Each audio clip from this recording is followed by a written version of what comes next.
Ito na mga idol, ang aming sasakyan ni Fred.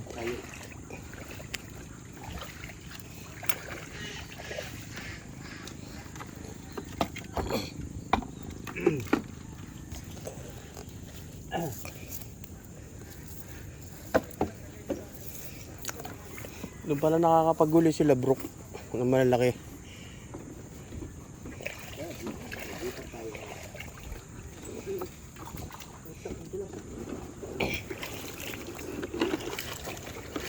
Ayan guys, shoutout sa Cavite Fish Hunter at sa lahat ng mga niniksay. Sasakay na ako. Tayo lang, malalim na. Oh.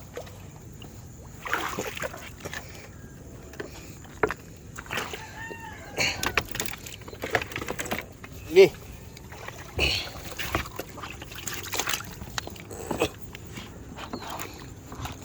Akan na yung sagwan.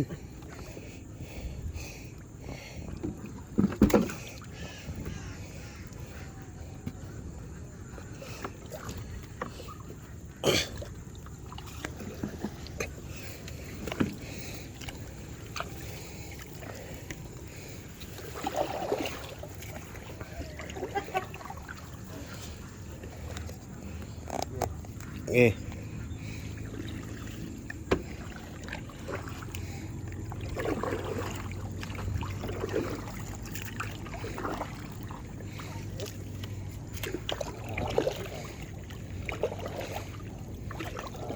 Ha? Malinaw ba? Yan. Oo, dito lang, makakadali ka na dito eh.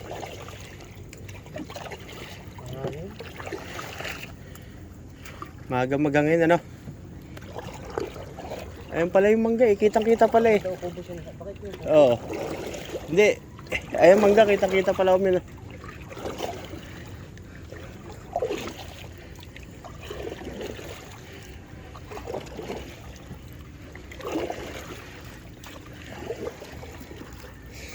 Yan, shoutout sa Cavite Fish Hunter.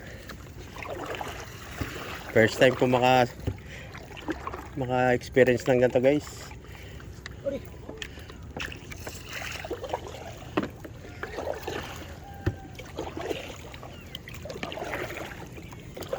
Ayun may lagayan pa sa mangga Oo, sana tayo. Ilikaw mo, yan.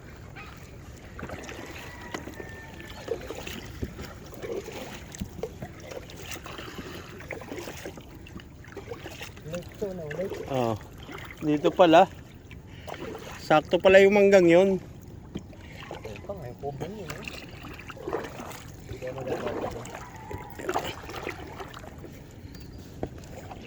Palikuran tayo. Oo.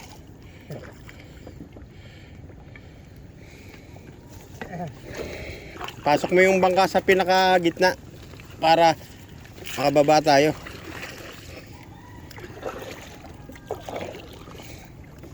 Nandito tali sa likod eh. Sa likod tali? Oo. Okay, una mo na rin yan. O, ito muna likod. Ito na. Daka na lang, patagan ka. Gawa ng...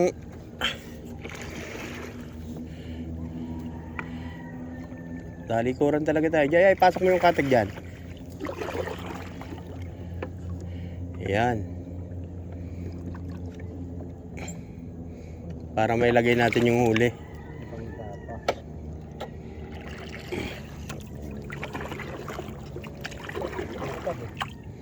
Ay, atras ko.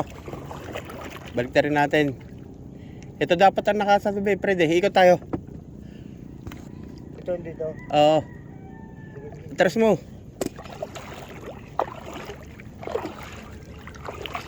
Yan guys. Natututo kami magbangka.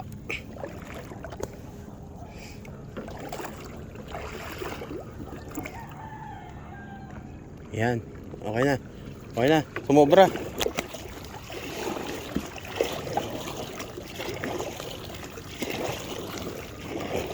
Sumobra. Tulak mo dyan. Hindi, dito mo. Tama yan. Baho ng tubig sa bangka. May bulok na isda kasi. Yan. Okay, isud mo pa doon. Itatali ko. Yan. Isud mo pa. Dito ang tali. Op. Makit ka muna dyan. Itusok mo yung kawayan mo dyan. Bibigay ko sa yung bag mo. Tsaka baril. Kabilaan tayo dyan, oh.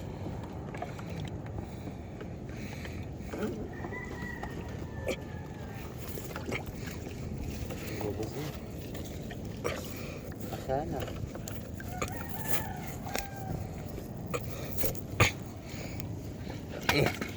Wala ka umakyat sa taas.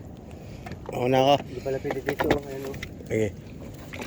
Dito lang ako. Awa mo, ha. Sige. Bala dyan. Kailangan hindi makagalaw tong ating bangka. Hindi yan gagalaw. Kasi haharang yan, eh.